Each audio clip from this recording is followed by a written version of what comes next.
More evidence emerges that Apple is k.illing its iPhone X, analyst says.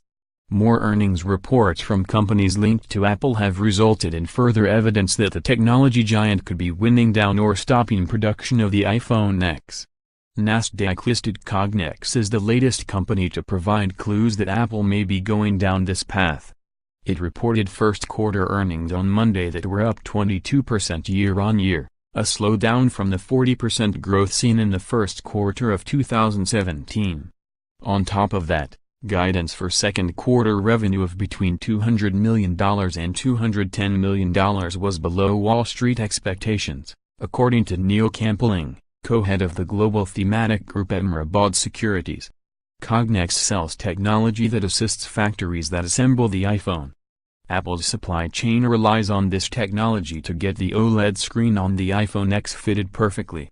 Campling told CNBC on Tuesday that Apple accounts for about 20% of Cognex revenues, so the slowdown can be attributed to Apple killing off the iPhone X. Cognex results provide further evidence that the smartphone cycle has turned south. The OLED overcapacity bites and Apple's iPhone X is over, Campling wrote in a note Tuesday.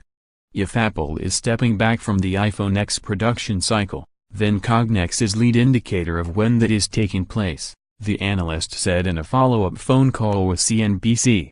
More, T-Mobile and Sprint, what the merger means for you and your cell phone bill. More, what to do now if your iPhone's battery still won't make it through the day. More, Apple loses $64 billion in stock value as Wall Street is in full panic mode on iPhone demand. Campling, who closely follows Apple's suppliers, told CNBC last month that other company earnings have pointed toward the iPhone X being discontinued. Taiwan Semiconductor Manufacturing, or TSMC, the world's largest semiconductor foundry company, revised its full-year revenue target to the low end of its forecast. Last week, Samsung, the supplier of OLED screens for the iPhone X, also warned of a slowdown in demand for the display panels. Other commentators have mirrored Campling's views. In January, noted Apple analyst Ming-Chi Kuo of Mirabaud Securities said the iPhone X could be cancelled in the summer. Investors will be watching Apple's quarterly earnings closely Tuesday to see if there are any clues about the future of the iPhone X as well as new products.